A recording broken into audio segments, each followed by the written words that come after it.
Hello everyone and welcome to the Charlie's Nala YouTube channel. My name's Amanda and I am one of the ambassadors here at Charlie's Nala.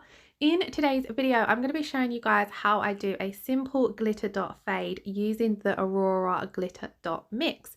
Now I'm going to be working with acrylic in this video. I have already applied my nail tip and here I'm just coming in with a thin clear acrylic base. I always like to pop down a clear base on any design that I'm doing, especially if I'm working on myself or if I was going to work on a client. Then to begin with, I'm going to come in with the colour that I want down on that natural nail bed area. So I've gone for a nice light pink colour.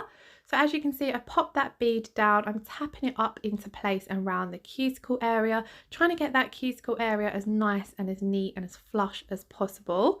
Then I'm just going to build that colour up a little bit more just because I want the natural nail bed area to be fully opaque. I don't want you to be able to see any of that natural nail through there. However, I do then like to fade that acrylic slightly down towards the nail tip just so that I know I've got enough coverage when it comes to applying the glitter dots. Now in this particular video, I don't apply a colour down at the tip of the nail. I'm just going to come straight in with the glitter dots because I quite like the effect that that gives off.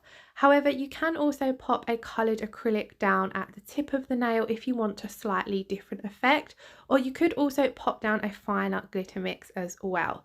So as you can see, I've picked up those glitter dots. Now I've picked them up using a teeny tiny bead of clear acrylic. And then what I'm going to do is wipe off any excess dots that were left on my brush there. And then I'm going to dip my brush back into my monomer so that my brush is full of monomer. This way I'm then able to easily move and nudge those glitter dots around and into place. Now I find this a lot easier because otherwise you find that if your brush is too dry, the glitter dots start sticking into your acrylic brush. So by keeping it nice and wet, you're able to easily move those glitter chunky pieces around. Now, you'll see that sometimes the glitter dots like to overlap and stick together. This happens quite a lot with chunkier glitter mixes. So that's another reason why I like to make sure my brush is nice and wet, as then I'm able to nudge them off of each other just to try and get them lying nice and flat rather than a chunk of glitter dots all stuck together. So when it does come to applying them, I like to really take my time and nudge them around. You'll see here that I am starting to fade the dots back into a nice fade on that natural pink colour that we've applied.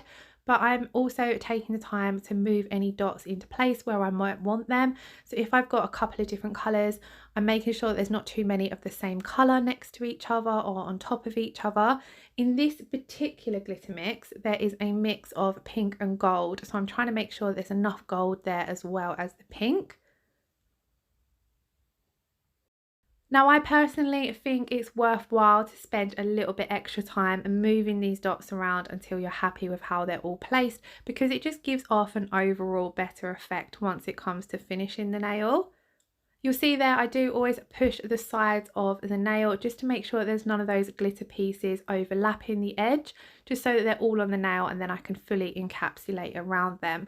Then I like to leave this for a couple of minutes to set. Because we applied those glitter dots down with some clear acrylic, they're going to set in place, which is going to make it a lot easier when it comes to encapsulating. If you encapsulate when your glitter dots are too wet, you end up pulling a lot of them off when it comes to applying this encapsulation layer. Then as you can see, I'm just going to come in and I'm going to encapsulate the nail using clear acrylic.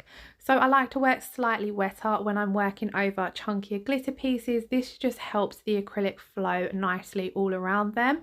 So I started at the tip and then I'm working my way up the nail. Just patting that acrylic out from side to side and then pulling it down until it covers the entire nail. When you are working with anything that you're encapsulating, you need to make sure you are fully covering it with enough clear acrylic. Otherwise, when it does come to filing, you're going to file in or file off whatever you have applied. Also at this stage, I'm making sure to build up my strength and structure. So you'll see here, I'm making sure to build up that apex area enough just so there's enough strength there for the length of this particular nail. This nail is quite long, so if you was doing it on a client, you would need to make sure that you've built up enough thickness for the entire nail, especially up in that apex area. So if I do have any areas that are looking as though they haven't got enough acrylic, this is where I'll come in with small beads of acrylic just to make sure that I've got enough down there. You can kind of tell if you fully encapsulated your glitter because it goes quite matte looking once you have fully encapsulated. So if you can see any bits of glitter that are still shining through, it usually means you've missed encapsulating them. So just come in with another small bead to fix that up. Now once the acrylic had fully set, I'm then going to come in and file. So I'm doing this using my 100 grit file, and as you can see I'm just filing the entire surface of the nail, checking from all angles as I'm filing to make sure that I don't overfile and that I'm filing out any lumps or bumps. I had applied my acrylic quite evenly, so there wasn't too much filing to do, but as always when you are filing you do need to be careful that you don't overfile. Now once I have finished filing, I'm going to give the nail a buff just to remove any of the harsh scratches that have been left from filing. So I'm just making sure to buff the entire surface of the nail. Then I'm going to give the nail a good scrub with a dry brush, and then I like to come in with a little bit of acetone on my brush just to really remove all of that dust so that we've got a nice clean surface to work on top of. As you can see, the nail does still look slightly matte, but we will bring back all of the shiny goodness once we apply our gel top coat. Now, I absolutely love the Charlie's Nail Art glitter dots. They're one of my favourite type of glitter fades to do, and there are so many to choose from on the Charlie's Nail Art website, so do make sure to check that out. I do also have a discount code which I will leave in the description box below, which will get you 10% off your order as well. The previous video that I uploaded on the Charlie's Nail Art website shows the latest range of glitter dots, so do check that video out as well because there's so many beautiful colours to choose from. Once I have applied and cured that gel top coat, you can see that those glitter dots really come to life. Just look at that gorgeous holographic colour shift. I especially love this Aurora glitter dot mix. I think it's perfect for the summer. I really hope you all enjoyed watching. If you did, then please don't forget to like, comment and subscribe, and I shall hopefully see you all again in the next video. Lots of love. Take care. Bye bye.